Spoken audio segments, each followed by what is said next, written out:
Bueno, comenzamos con una oración, con la nueva modalidad. In nomine Patris et Filii et Spiritui Sancti. Amén.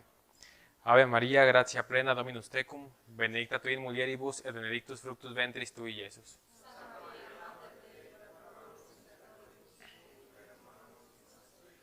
Domina nostra corredemptrix, ora pro nobis. In nomine Patris et Filii et Spiritui Sancti. Amén. Bien, esta segunda sesión sobre la santificación de los seglares va a versar más sobre testimonios específicos de algunos siervos de Dios, otros beatos y otros santos. ¿Okay? Primero me gustaría rescatar los 4 puntos específicos que nos aportaba nuestro autor de cabecera para este tema, Rollo Marín, ¿no? Primero, la vida familiar, ¿no? Esta vida familiar que implica primero esposos y luego padres, ¿no? En este orden de procedencia. Además de los hijos. También hablamos de este segundo aspecto muy importante, ¿no? Que era la actividad profesional, ¿no? Las actividades profesionales. Esto, decíamos, se santifica, ¿no? Por la gracia, evidentemente, cuando se busca por medio de ellas un bien común, ¿no? Por encima de cualquier bien individual. De ahí que los filósofos reconozcan que en la política, comencemos. Uno podría pensar, todo esto suena muy bonito, muy motivante, muy exigente. Mañana voy a comenzar a hacer mi plan de santificación. Bueno, son como las 8, ¿no? Si comienzas mañana, tienes 4 horas tiradas a la basura, ¿no? Que posiblemente te van al infierno. La espiritualidad se vive en el momento. Una amiga, anteriormente en discernimiento vocacional, ahora ya casada, de Aguascalientes, me daba alguna vez un consejo de discernimiento, ¿no? Y me decía, en el momento está la gracia.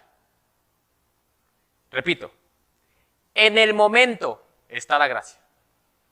Esa emoción espiritual de irte a confesar, en el momento está la gracia. Esa emoción espiritual de hacer un acto de caridad cuando miras de frente la necesidad, en el momento está la gracia. No después, no antes. De ahí que el presente sea lo que más se parece a la eternidad, porque es el momento que tenemos para actuar, para santificarnos. Ni ustedes ni yo viajamos en el tiempo como para santificarnos en el pasado o en el futuro. No. Eso sirve hoy. Eso se encarna hoy.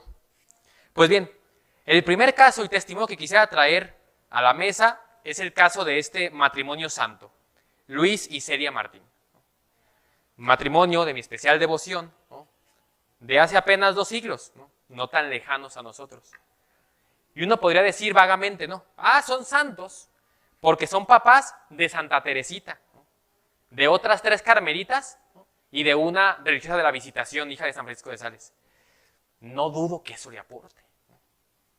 Pero cuando uno voltea a ver su vida, uno se da cuenta de que vivieron esa espiritualidad seglar, la encarnaron. Y fruto de eso fue la vida religiosa de sus hijos. No al revés. Guardando evidentemente la sana relación. Este matrimonio, en el siglo XIX, primero quisiera destacar de cada uno de ellos la virtud. El ejercicio de la virtud, no en el matrimonio. La virtud previa al matrimonio. Cada uno por su cuenta, haciendo su discernimiento, particularmente Luis en la orden de San Bernardo, quiso discernir, y le dijeron que no, porque no sabía latín. Si eso se aplicara hoy, habría menos religiosos de los que ya hay, ¿no? Entonces ni español sabemos, ¿no? 1 año se dedicó a estudiar latín arduamente hasta que dijo, no, esto no es lo mío. De ahí que este tipo de cosas también sean factores de discernimiento, que las almas escuchan cuando viven la virtud, cuando viven la oración. Santa Celia, por su parte, intentó la vocación religiosa con las hermanas de la Visitación y también vio que no era por ahí. No se sentaron a llorar 2 o 3 años de crisis vocacional porque Dios los rechazó. Como su inquietud vocacional era honesta, recibieron la llamada al matrimonio de forma humilde. Tan es así que ambos pedían por su futuro esposo o esposa. Y destaca el particular caso de Celia, cuando en un taller de costura, en sus labores cotidianas, se cruzó con Luis Martín. Un muchacho que lo veía dedicado, lo veía puesto, de vida espiritual, y sintió en su interior, este es. No lo sintió en el antro. No. No andaba evangelizando paganos, no. Abandonada la voluntad de Dios, encontró quién era. Y nos queda claro que no se equivocó. No era imaginación suya. No. Algo similar le pasó a Luis, que pedía constantemente por su futura esposa. Pero vemos que ambos eran entregados a su trabajo, a su vida espiritual. Tan es así, y esto destaca mucho en este particular matrimonio, que tuvieron un intento de matrimonio josefino. El matrimonio josefino es un matrimonio que se dispone a vivir en celibato como hermanos, ¿no? Hasta que aproximadamente a los 7 u 8 meses su confesor lo supo. ¿Y qué hizo el confesor? Les llamó la atención. Y les mostró que Dios no les pedía eso. Le pedía ser generosos en la entrega conyugal y ofrecer sus hijos a Dios. Tuvieron 9 hijos, de los cuales solamente 5 vivieron. Vemos cómo todo este proceso para llegar santamente al matrimonio y para vivir santamente el matrimonio se cosecha el fruto una vez que se ha sembrado previamente. Una vocación, y más aún un santo, es lo menos improvisado que existe. Es lo menos improvisado que existe. No será que nos parezcamos mucho a San Agustín, ¿no? Cuando le dice a nuestro Señor, ¿no? Que sí, que le dé la gracia, pero que se espere poquito. Como que todavía no, o sea, sí quiere, pero todavía no quiere, ¿no? Entonces, vemos cómo hay una vida, ¿no?, de virtud, un ejercicio de virtud constante, ¿no? Y la flor de esta virtud que cada uno practicaba se da en su vocación y se manifiesta claramente en la apertura a la vida de parte de ese matrimonio. Esta apertura a la vida que no significa tener muchos hijos, significa tener los que Dios quiera. Si es uno, es uno. Si son 10, son 10. Si son 15, son 15. Si es ninguno, es ninguno. Eso es la apertura a la vida. Una apertura a la vida que precisamente vivida, por ejemplo, por estos santos, no entra en las categorías, ¿no?, modernas, ¿no?, de amor propio. Vemos además el fruto en sus hijos, ¿no? Cuando uno lee los escritos, no solo de Santa Teresita, sino de sus hermanas, ¿no?, un libro particular, no recuerdo ahorita el autor, que habla sobre las hermanas de Teresita de Jesús, ¿no? Me lo prestó el padre Javier, no se lo he devuelto. Y narra, ¿no?, de manera profunda y extensa, ¿no?, cómo ellas mismas, ¿no?, veían la fe de sus padres y eso les formó el criterio. Y esto es algo que hay que tratar con pinzas, pero que tiene que decirse por su nombre, ¿no? La fe que reciben los hijos siempre, sin excepción, siempre es la de los padres. Si no hay padres con fe, pues los hijos, buenas noches, ¿no? Oiga, profesor, fíjese que pues vamos a misa todos los domingos y mi hijo va al catecismo y resulta que es ateo. No, pues en una escuela atea, 5 días a la semana, ¿qué quería? ¿Un teólogo? ¿Qué quería? ¿Un Santo Tomás de Aquino en su casa? No se hace la fe del hijo con una misa los domingos y basta. No, si así fuera, ¿no?, que estuviéramos llenos de santos, ¿no? No, este matrimonio nos pone ese testimonio, ¿no?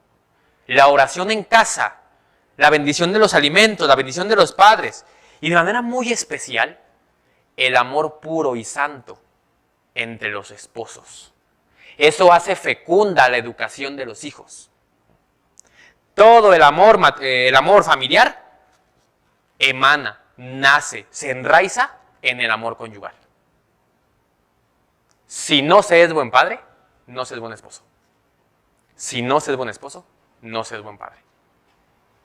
Es un binomio inseparable. Este caso de estos esposos y otros tantos, de manera muy, muy especial, la Santísima Virgen María y sus castos esposos San José, son el modelo a seguir en temas matrimoniales, ¿no?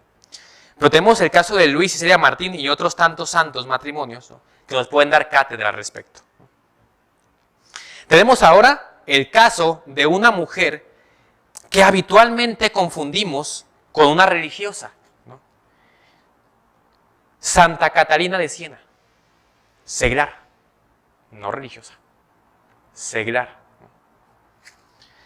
Santa Catalina de Siena, que profesaba la regla de los dominicos, ¿no?, en su tercera orden, la vida seglar, nos da cátedra de una vida de oración, pero no solo de oración, sino de vida intelectual. Cuando uno lee las cartas de esa santa mujer, se queda maravillado con los discursos que hacía. Tiene un cumplimiento estricto de su regla y se abocaba específicamente al cumplimiento de esa regla, llegando incluso hasta el misticismo. Y destaca en ella misma el amor a la verdad.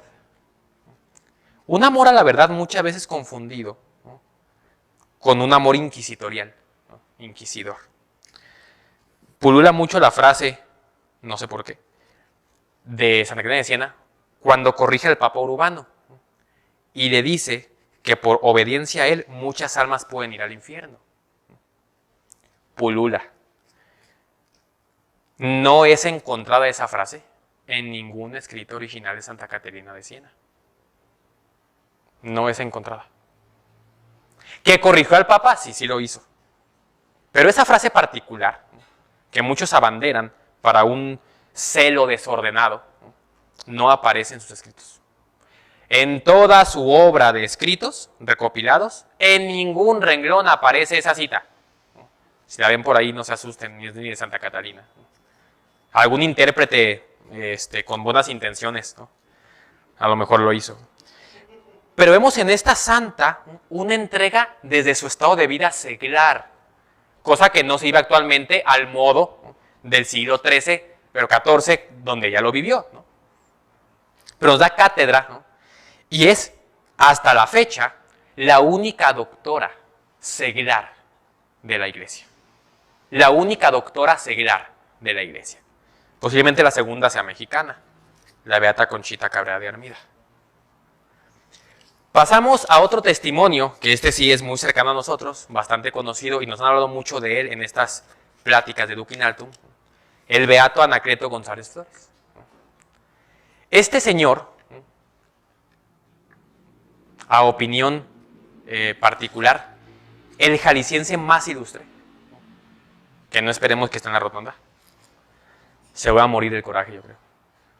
El jalisciense, si no es que el mexicano seglar más ilustre que ha habido. Primero que nada, le otorgó una primacía a su discernimiento espiritual. Este hombre en tercero de secundaria, por ser autodidacta, hablaba el latín. Hablaba el latín. Fue de un estudio acendrado, fuerte, entregado al estudio y a la labor intelectual. Cuando uno ve sus escritos, cuando uno se encuentra con su pensamiento, pues no era un hombre que hablara de opiniones. No era un hombre que se hiciera fácil levantar la mano y decir, yo opino. No, era un hombre con sabiduría, enraizada, primeramente, en su acercamiento con Cristo Rey. Con un Cristo que lo invitaba a la militancia, a ser militante, a la milicia. No podemos ignorar en su vida particular el matrimonio con María Concepción, si mal no recuerdo, 1922. Su esposa lo veía que constantemente leía. Y le decía que no sabía si se había casado con un hombre o con un libro. Veíamos cómo su labor vocacional no le impidió su perfección por otros medios. Al contrario, se veía alimentada y nutrida, ¿no?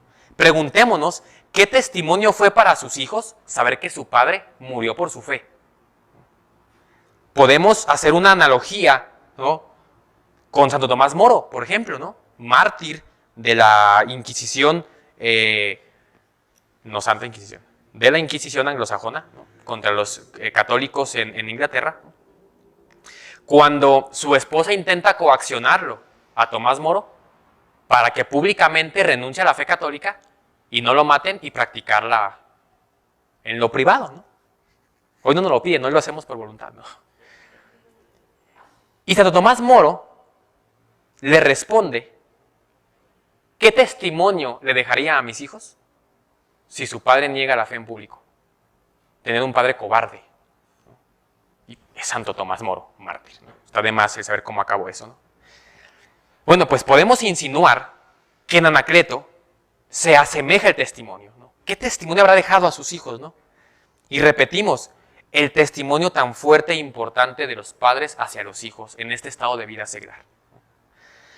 Una participación honesta en la política. Honesta. No andaba haciendo grilla, no andaba metiendo lo que no le importaba, no. Por los medios posibles, hacía lo que podía para defender sus derechos religiosos, ¿no? Sabemos lo que esto le costó, el martirio. Y cuando volteamos a ver entonces toda su vida, nos damos cuenta que hay una vida de martirio incruento, de constante renuncia, ¿no? Y me gustaría remarcar muy claramente del beato Anacleto González Flores lo que mencionábamos, ¿no?, en los puntos que rescatábamos, ¿no? Las actividades profesionales en búsqueda del bien común y la consagración del mundo. La consagración del mundo. Un humilde abogado católico, ¿no?, estudiante de Derecho de este estado, se convirtió en unas cuantas semanas en el mayor enemigo del presidente de la República. No se andaba con cosas, Anacleto, ¿no?, ni andaba buscando votos católicos. Otro testimonio, penúltimo, que cuando yo lo conocí, este testimonio de esta santa, me llamó mucho la atención. Santa Gianna Beretta Molla. Muchos la han de conocer, ¿no? Una mujer estudiosa, doctora, de casa, claro está, ¿no?, del siglo pasado, décadas pasadas. Cuando uno analiza su vida, uno se encuentra con una entrega asidua al estudio y a la caridad. Era una mujer, ¿no?, que no se la pasaba pululando si era de alto valor o no. No. Ella se dedicaba al estudio de su carrera y se dedicaba a obras de caridad. Una mujer entregada, una mujer de intenciones claras, pero intenciones también puras. En 1955 se casa con Pietro Molla, su esposo, ¿no? Y como es propio del matrimonio, ¿no?, al año siguiente tienen a su primer hijo, Pierluigi. 2 años después, si no es que año y medio o menos, a Mariolina, su segunda hija. En el 59 a Laura, 3 hijas seguidas, ¿no?, cosa bastante escandalizante, ¿no?, para el mundo moderno. Y no pasa tanto tiempo y en el 61, ¿no?, queda embarazada de su tercera hija, mujer también femenina, ¿no? Y en el segundo mes le es detectado un tumor de útero. Ella no se la pensó para ver si vivía ella o su hija. No, su decisión siempre fue clara. Salvar la vida que lleva en el seno, que lleva en el vientre. Y esto podemos enraizarlo perfectamente a su estudio de medicina. No era una mujer ignorante de lo que padecía, todo lo contrario. Pero todo ese estudio no fue un pretexto para ella para buscar medios y zafarse de lo que Dios le pedía. Todo lo contrario. Los 7 meses posteriores fueron difíciles para ella. Y cuando nace Gianna Emanuela, su cuarta hija, fallece por los padecimientos de este mismo tumor. Queda claro que hoy en día ese criterio de discernimiento sería muy absurdo, muy retrógrada, ¿no? Y me gustaría destacar de este caso muy particular de Santa Gianna Beretta Molla, ¿no?, un tema que no sé por qué, pero es de mucha discusión incluso entre católicos, ¿no? ¿Qué elegir? ¿La vida de la madre o la vida del hijo? Todo se zanja tan sencillo cuando entendemos la finalidad de dos cosas. Primero, del matrimonio y segundo, de la mujer. ¿El fin del matrimonio cuál es? La procreación, es el principal fin. El fin de la mujer, la maternidad. No hay mujer más perfecta que la que es madre. Esa es la perfección última de la feminidad, la maternidad, en sus diferentes formas. Entonces, ¿a quién elegir? La respuesta es muy clara.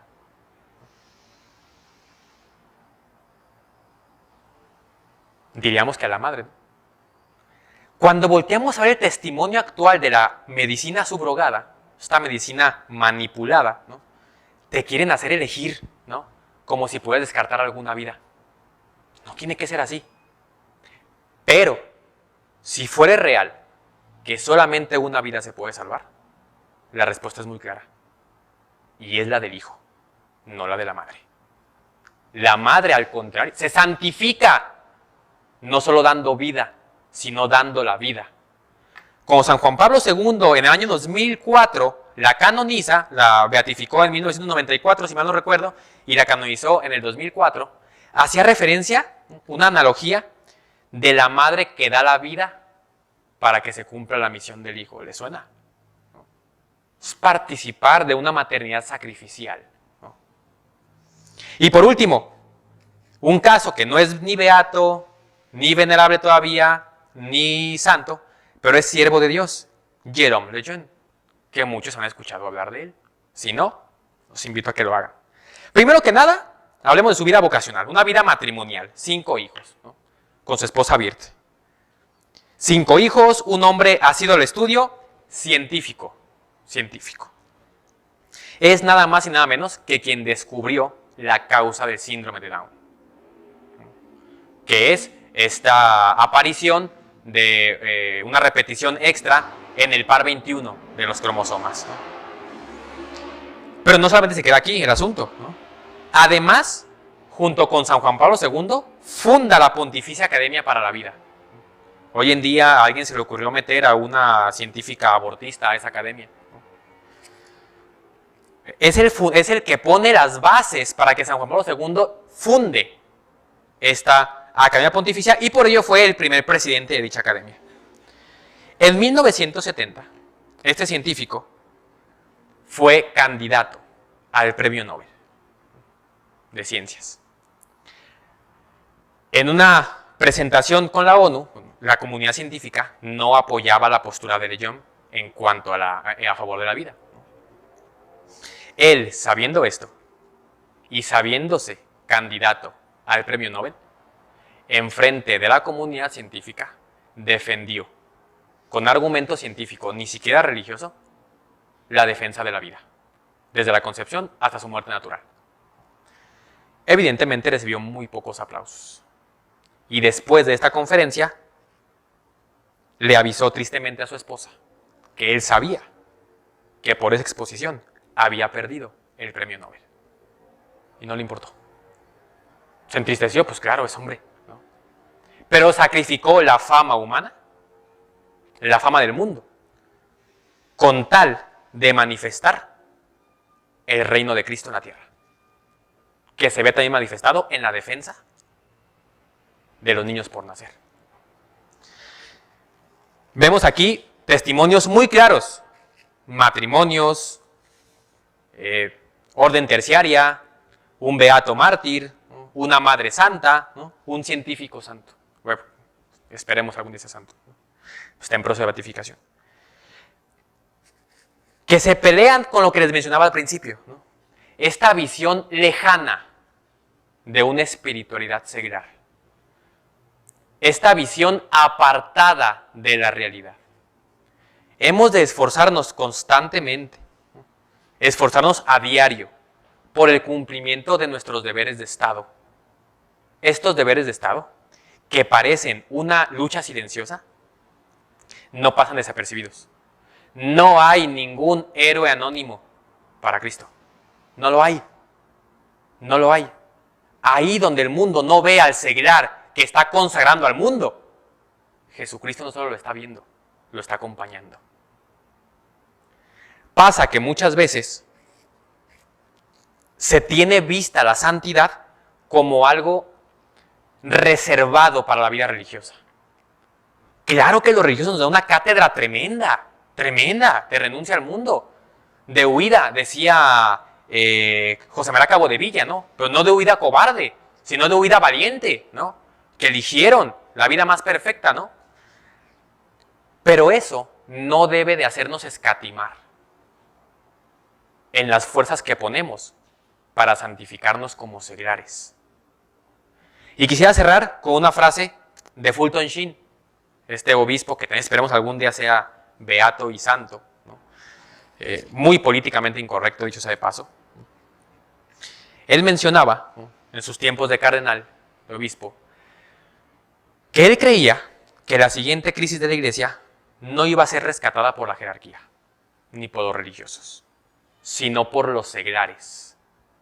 Y cuando uno voltea a ver la crisis litúrgica, la crisis política, que la otra vez quedó muy en claro cuál es primero que cuál, no más o menos simplemente cuál es primero que cuál, ¿no?, nos da a entender por qué muchos jerarcas le apuestan y le apostaron a la santidad en la vida seglar. Si los matrimonios y las familias no comienzan por ser santas, olvidémonos de sacerdotes y religiosos santos. Los sacerdotes santos, las religiosas santas, no son paridos por el aire. No salen de la nada. Se enraizan en la vida espiritual de aquella iglesia doméstica donde Dios les permite recibir la fe. Cuando el seglar se tome en serio esta participación en la iglesia a través de la iglesia doméstica, es cuestión de décadas para ver los cambios. Pero es necesario que como iglesia entendamos el llamado universal a la santidad que se nos da en el primero de todos los sacramentos, el sacramento del bautismo. Bien, con eso terminamos. La charla de hoy fue un poquito corta. ¿Alguna duda, alguna pregunta?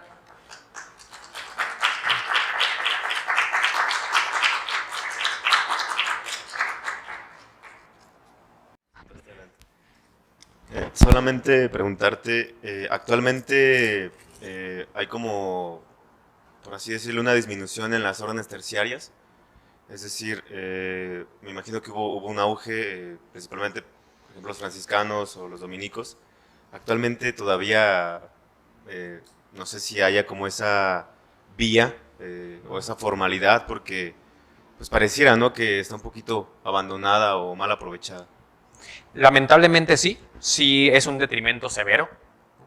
Si vamos a la historia, el primero que comenzó con la intención de aplicar una regla a una tercera orden, a los seglares, es el pionero en eso es San Francisco de Asís, ¿no?, nuestro padre seráfico. Después, diferentes órdenes lo van viendo prudente, no lo aplican. El asunto es que la misma intromisión del seglar en las labores de los religiosos hace que se pierda de vista la santificación seglar aún con el cumplimiento de la regla. Es decir, el desorden de los deberes de Estado genera ese ajetreo en los estados de vida y se ha visto evidentemente afectada. Todavía hay, particularmente conozco casos de matrimonios benedictinos y carmelitas, especialmente en Guanajuato, ¿no? No son pocos, son muy silenciosos, ¿no? Otra cosa que ha afectado también de manera, me atreveré a decir, un tanto grave, es la proliferación de la mentirosa vocación a la soltería, ¿no?, que nos hace perder de vista el compromiso con una regla, ¿no? Hombre, si alguien alguna vez, no voy a decir en dónde, pero alguien me interpeló con este tema de la vocación diciéndome que Santa Catalina fue una santa soltera. Y di gracias que Santa Catalina no viviera, si no lo cachetea, yo creo, ¿no? Qué falta de respeto al cumplimiento sólido y comprometido de su regla, ¿no? Entonces, cuando se comienza cuando comienza a proliferar mucho este tipo de vocaciones inventadas, no solo de la soltería, sino en otras órdenes, da para otro tema, comienza a afectar el entendido real de la santificación de los seglares. Se buscan otras formas, ¿no? Siguen siendo seglares, pero sin el cumplimiento de sus deberes de Estado y sin una profesión religiosa. ¿Qué son? Sabemos que bautizados. ¿Qué vocación? A veces ni ellos lo saben. ¿Alguien más? Mary. Acá, don Víctor.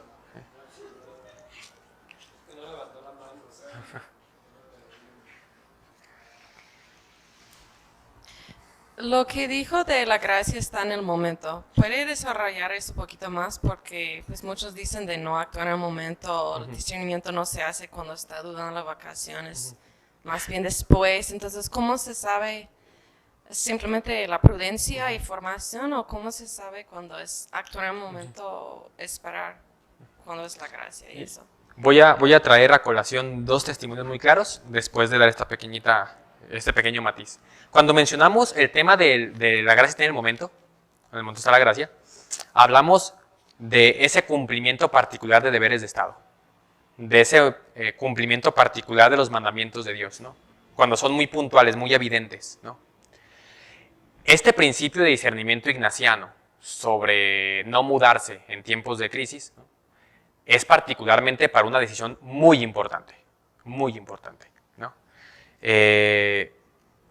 Me pongo a pensar, San José, ¿no? Mucho se cree o se piensa equivocadamente que San José entendió el sueño, ¿no?, en el que el ángel del Señor le habló, así como como que adivinó, pues. Sí, ha de ser Dios, le hago caso y me levanto y me llevo a María, ¿no? No, había toda una vida de virtud y de espiritualidad detrás que le permitía entender eso.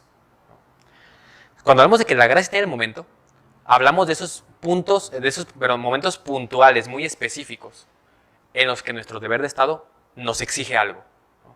Y en ese momento la gracia está dispuesta. Esas gracias santificantes y sobre todo gracias actuales, que actualizan, ¿no?, que nos llevan a más, que nos perfeccionan, ¿no? Si uno se pusiera a pensar, hacer la caridad, ¿no?, con un indigente. Recuerdo mucho una homilía del padre Joel al respecto, ¿no? Decía, si Jesucristo dio su vida, dio su sangre por ese indigente, ¿quién soy yo para no darle 5 o 10 pesos? ¿No? Si Dios entregó su vida por él, ¿qué son para mí 5 pesos? ¿No? ¿Eso exige un discernimiento espiritual? No, no lo exige. Si lo exige, preocupémonos.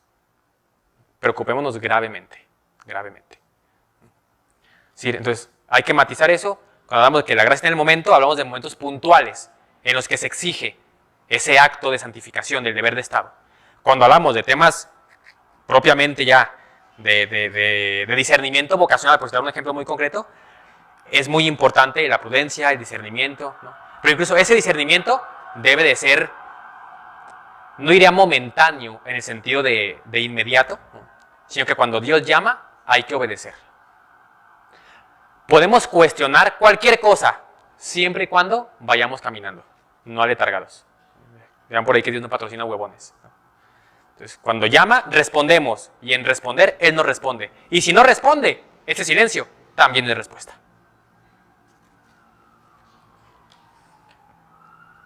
¿Alguna otra pregunta? No, acá.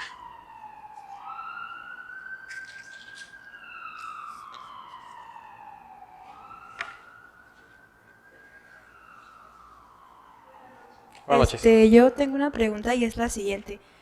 Yo desconocía totalmente un punto muy importante que mencionó, que es sobre el matrimonio, cuando la mujer como que está en peligro, o no sé, el bebé, se prefiere mejor la vida del hijo antes que la mamá. Entonces, siempre tiene que ser así. Y la otra es, si por ejemplo, o sea, supongamos que está embarazada y todo, y su hijo a lo mejor viene con algún problema, el niño, o sea, los padres, bueno, se darían realmente cargo de esa responsabilidad, porque pues va a sustituir al papel de la mamá. Entonces, son mis dos Sí. Preguntas. Son riesgos, excepcionales que se corren por una decisión moralmente correcta y sacrificial. A la pregunta, si es lo correcto siempre que sea el niño en lugar de la madre, volvamos al punto. Lo correcto siempre es elegir las dos vidas. Eso siempre es lo primeramente correcto. ¿Sí? De ahí que se recomienden mucho las diversas opiniones de médicos, ¿no? Sé de un caso muy particular en la que una persona, su esposa padecía de lupus, ¿no? Embarazado, su primer hijo, a los 6 meses de matrimonio sale embarazada la señora, y lo pusieron a decidir, ¿no? Entonces él fue humilde y religiosamente con su párroco, ¿no? Y su ilustre párroco le dijo, haz lo que el corazón te dicte. ¿No? Hombre, una calidad, una ciencia infusa tremenda, ¿no? Eligió a la esposa y murieron los dos. ¿No? Después se dio cuenta, por opiniones de otros médicos, que sí había forma. ¿No? ¿Y eso cómo lo recupera? ¿No? Lo que debe de primar es la búsqueda de salvar las dos vidas. Pero cuando es un riesgo real entre madre e hijo, la respuesta correcta siempre es el hijo. ¿Por qué? Porque ahí se cumple la finalidad de ser madre, dar vida, aun cuando eso cueste la vida propia. ¿Es radical? Eso es propio del Evangelio y de los santos. A la segunda pregunta, ¿cuál era?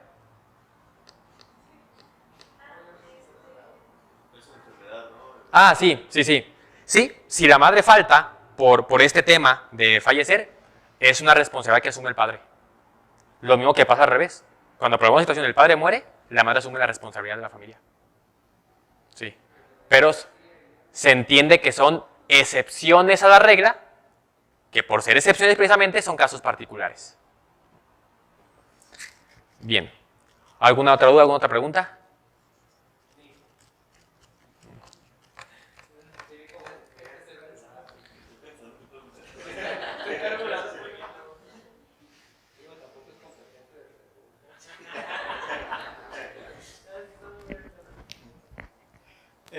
Pensando en el miedo de muchos de que fallar en mi vocación, ¿no? Y pensar, por ejemplo, en un divorciado, en un seglar que se ha divorciado, que su vocación, su matrimonio no funcionó, ¿cómo podría encaminarse a su santificación con una vocación fallida de seglar, claro? Bueno, la Iglesia en su magisterio siempre recomienda agotar todas las posibilidades de salvaguardar la unión conyugal.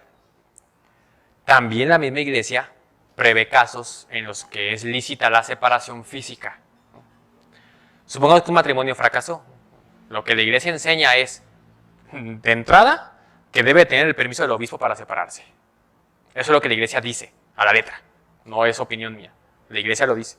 Que es una vocación de servicio a la comunidad. Si no se logra, el cumplimiento a los votos matrimoniales también se cumple en esa separación. El mantenerte fiel a esos votos, el guardar la castidad fuera de ese matrimonio, ¿no?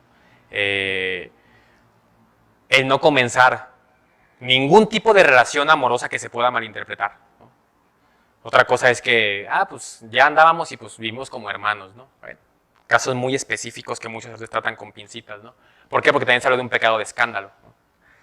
Pero deberá quedar fuera, por puro sentido común, la santificación de los divorciados vueltos a casar. Eso es una cuestión que no sé de dónde salió, pero es una puerta cerrada, según las palabras de los mismos pontífices, ¿no? Cuerdos.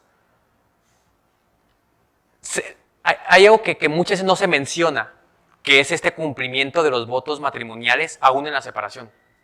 Y me parece que eso responde a la pregunta. Así se santifica.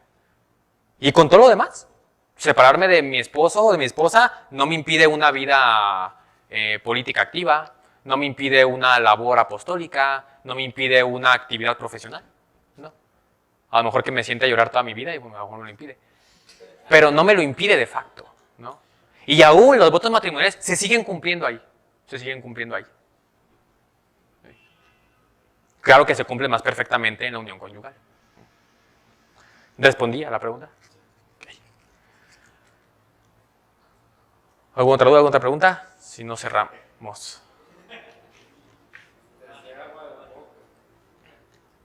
Gracias, profe. Yo tengo una pregunta. Mencionó que la fe del hijo no se forma solo con la misa dominical, sino principalmente con el testimonio en casa y el amor santo entre los esposos. Pero aquí va mi pregunta. ¿Qué consejo le daría a un hermano que desea transmitir la fe a sus hermanos cuando en su hogar no ha habido ese amor conyugal como base? ¿Por dónde empezar cuando los padres no dieron ese testimonio? Primero que nada, el testimonio personal. El testimonio no habla, arrastra. Pero también hay que entender que no podemos cumplir o llenar vacíos que otros por su negligencia no hicieron. Somos cristianos, no superhéroes. ¿Qué hay que hacer? En nuestra propia santificación, en nuestra propia labor apostólica, en el amor familiar que como hermanos podemos dar, enseñarles la verdad que nos ha sido revelada. Tomar el lugar de los papás no corresponde. Es de hecho dañino, ¿no? Como era chaviza, tóxico, ¿no? ¿Por qué? Porque comienza a tomar roles que no te corresponden y te deja de santificar en lo que sí te corresponde. Entonces, pues nada, tu testimonio de santificación, tu vida, tu espiritualidad de seguridad, como ya lo hemos mencionado, y evidentemente aprovechar oportuna y prudentemente las oportunidades de diálogo con ellos para que entiendan. Pero nunca cumplir misiones que no son las nuestras. Eso nunca. Por más honesto que sea el amor ahí, se acaba por desordenar. Bien, si no hay más dudas, más preguntas, cerramos con una pequeña oración.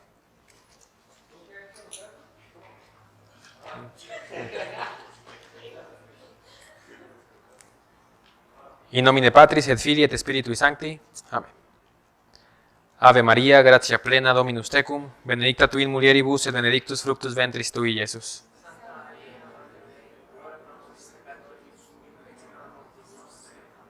Cor Iesum sacratissimum, miserere nobis. In nomine Patris et Filii et Spiritui Sancti. Amén. Muchas gracias, señores. Buenas noches.